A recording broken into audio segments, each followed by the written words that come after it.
All right, everybody, let's go ahead and get started. Welcome to Mindful Monday. Today's theme is going to be wealth and abundance. Go ahead and start tapping on your karate chop point. It can be on either side. And remember, when you're tapping, you can tap on one side and then move to the other. You can tap on both sides simultaneously, whatever works for you. Okay, so here we go. Tapping on wealth and abundance. Even though I feel concerned about my finances right now,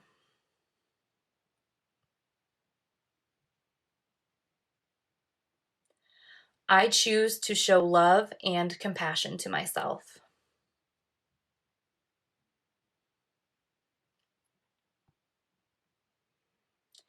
And even though I feel afraid,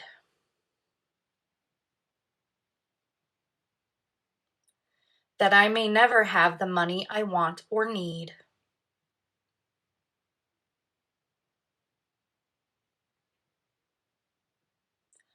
I choose to completely love and accept myself,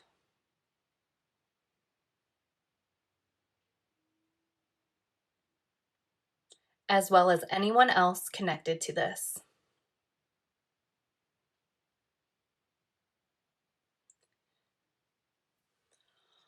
All this fear that I won't have enough money,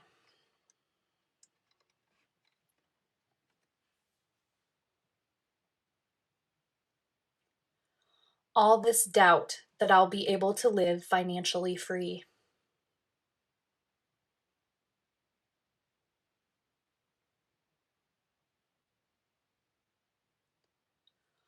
all this anxiety that my bills won't be paid on time or at all.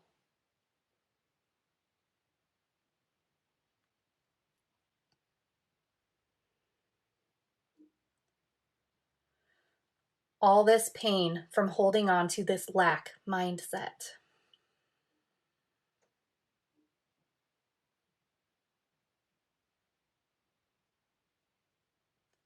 What if I'm meant to be broke my whole life?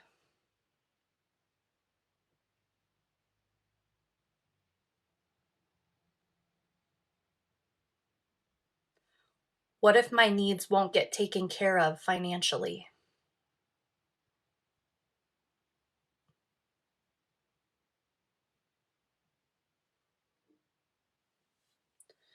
I'm so tired of worrying about money.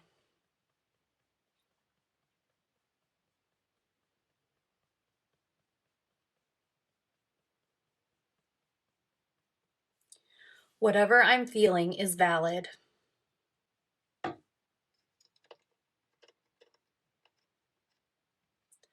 And I allow myself to process it all now.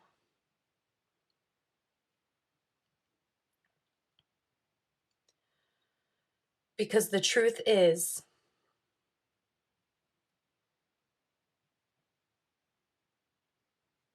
I always have more than enough money.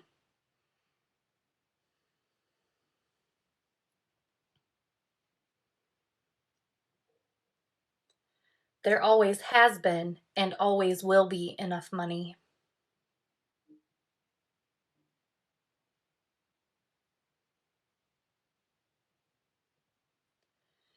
And just because I felt like there wasn't enough money in the past,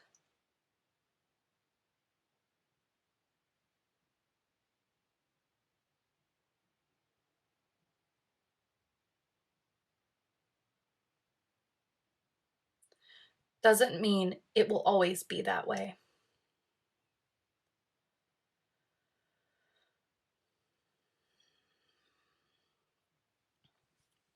So I decide right now that I am abundant in every way.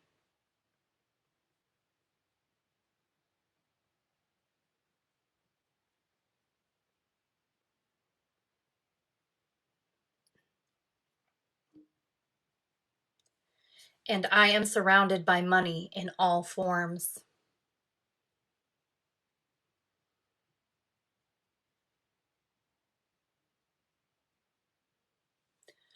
I am always safe and supported financially.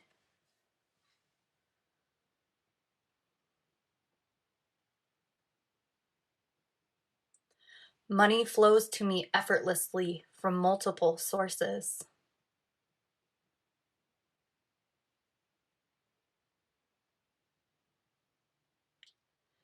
In fact, I am a money magnet.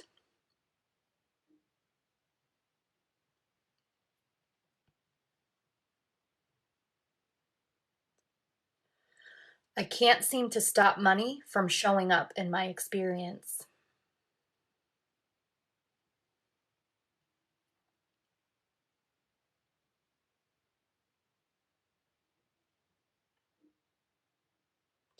And I trust that more money is always coming to me.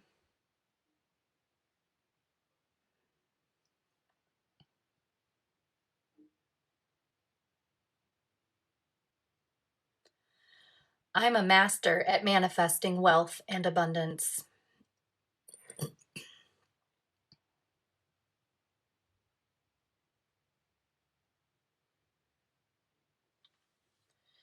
And I am worthy and deserving of the best in this world.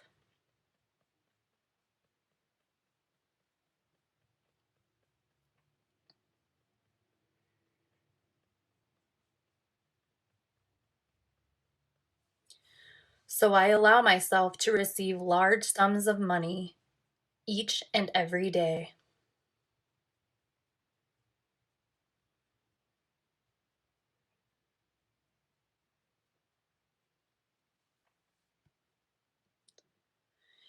Infinite wealth is my birthright.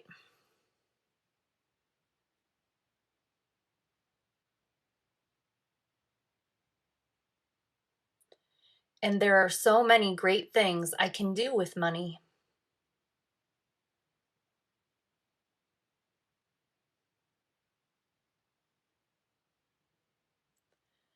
I can use it to help myself and help others.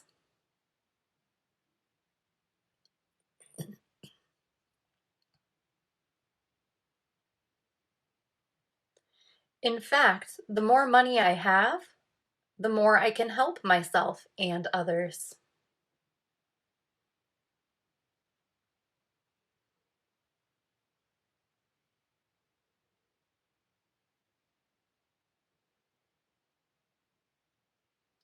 So it is important that I have all the money that is coming my way.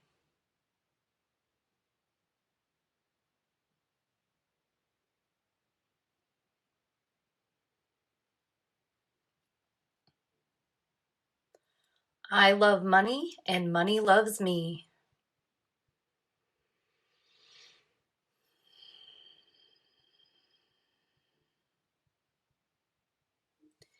And it feels so good to be financially free in every way.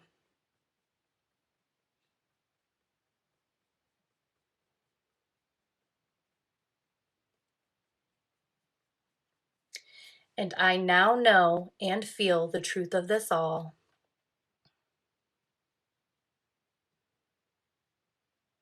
Mind, body, and soul.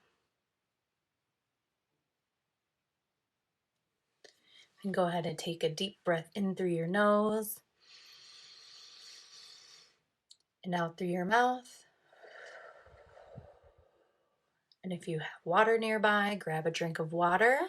All right, everybody, we're going to move on to the journaling portion. All right, so I'm going to turn on the music and then we'll journal for 10 minutes.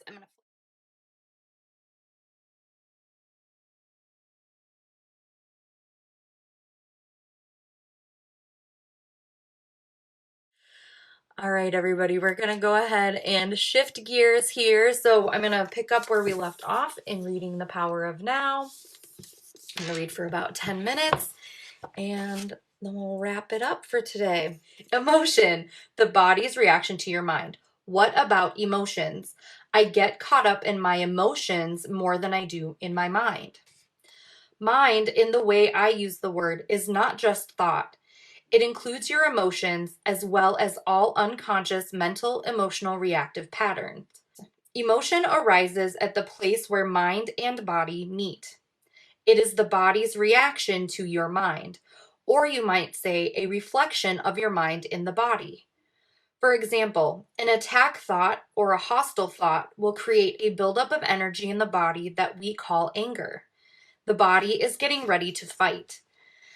The thought that you are being threatened physically or psychologically causes the body to contract, and this is the physical side of what we call fear. Research has shown that strong emotions even cause changes in the biochemistry of the body. These biochemical changes represent the physical or material aspect of the emotion. Of course, you are not usually conscious of all your thought patterns, and it is often only through watching your emotions that you can bring them into awareness. The more you are identified with your thinking, your likes and dislikes, judgments and interpretations, which is to say, the less present you are as the watching consciousness, the stronger the emotional energy charge will be, whether you are aware of it or not. If you cannot feel your emotions, if you are cut off from them, you will eventually experience them on a purely physical level, as a physical problem or symptom. A great deal has been written about this in recent years, so we don't need to go into it here. A strong unconscious emotional pattern may even manifest as an external event that appears to just happen to you. For example, I have observed that people who carry a lot of anger inside without being aware of it and without expressing it are more likely to be attacked verbally or even physically by other angry people, and often for no apparent reason. They have a strong emanation of anger that certain people pick up subliminally, and that triggers their own latent anger. If you have difficulty feeling your emotions, start by focusing attention on the inner energy field of your body. Feel the body from within. This will also put you in touch with your emotions. We will explore this in more detail later. You say that an emotion is the mind's reflection in the body, but sometimes there's a conflict between the two. The mind says no, while the emotion says yes, or the other way around. If you really want to know your mind, the body will always give you a truthful reflection. So look at the emotion, or rather feel it in your body. If there is an apparent conflict between them, the thought will be the lie. The emotion will be the truth. Not the ultimate truth of who you are, but the relative truth of your state of mind at that time. Conflict between surface thoughts and unconscious mental processes is certainly common. You may not yet be able to bring your unconscious mind activity into awareness as thoughts, but it will always be reflected in the body as an emotion. And of this, you can become aware. To watch an emotion in this way is basically the same as listening to or watching a thought, which I described earlier. The only difference is that while a thought is in your head, an emotion has a strong physical component, and so is primarily felt in the body. You can then allow the emotion to be there without being controlled by it. You no longer are the emotion. You are the watcher, the observing presence. If you practice this, all that is unconscious in you will be brought into the light of consciousness. So observing our emotions is as important as observing our thoughts? Yes, make it a habit to yourself. What's going on inside me at this moment? That question will point you in the right direction. But don't analyze, just watch. Focus your attention within. Feel the energy of the emotion. If there is no emotion present, take your attention more deeply into the inner energy field of your body. It is the doorway into being. An emotion usually represents an amplified and energized thought pattern, and because of its often overpowering energetic charge, it is not easy initially to stay present enough to be able to watch it. It wants to take you over, and it usually succeeds, unless there is enough presence in you. If you are pulled into unconscious identification with the emotion through lack of presence, which is normal, the emotion temporarily becomes you. Often, a vicious circle builds up between your thinking and the emotion. They feed each other. The thought pattern creates a magnified reflection of itself in the form of an emotion, and the vibrational frequency of the emotion keeps feeding the original thought pattern. By dwelling mentally on the situation, event, or person that is the perceived cause of the emotion, the thought feeds energy to the emotion, which in turn energizes the thought pattern, and so on. Basically, all emotions are modifications of one primordial, undifferentiated emotion that has its origin in the loss of awareness of who you are beyond name and form. Because of its undifferentiated nature, it is hard to find a name that precisely describes this emotion. Fear comes close, but apart from a continuous sense of threat, it also includes a deep sense of abandonment and incompleteness. It may be best to use a term that is as undifferentiated as that basic emotion and simply call it pain. One of the main tasks of the mind is to fight or remove that emotional pain, which is one of the reasons for its incessant activity. But all it can ever achieve is to cover it up temporarily. In fact, the harder the mind struggles to get rid of the pain, the greater the pain. The mind can never find the solution, nor can it afford to allow you to find the solution, because it is itself an intrinsic part of the problem. Imagine a chief police trying to find an arsonist when the arsonist is the chief of police. You will not be free of that pain until you cease to derive your sense of self from identification with the mind, which is to say, from the ego. The mind is then toppled from its place of power, and being reveals itself as your true nature. Yes, I know what you are going to ask. I was going to ask, what about positive emotions such as love and joy? They are inseparable from your natural state of interconnectedness with being. Glimpses of love and joy or brief moments of deep peace are possible whenever a gap occurs in the stream of thought. For most people, such gaps happen rarely and only accidentally in moments when the mind is rendered speechless, sometimes triggered by great beauty, extreme physical exertion, or even great danger. Suddenly, there is inner stillness. And within that stillness, there is a subtle but intense joy. There is love. There is peace. Usually, such moments are short-lived, as the mind quickly resumes its noise-making activity that we call thinking. Love, joy, and peace cannot flourish until you have freed yourself from mind dominance, but they are not what I would call emotions. They lie beyond the emotions on a much deeper level.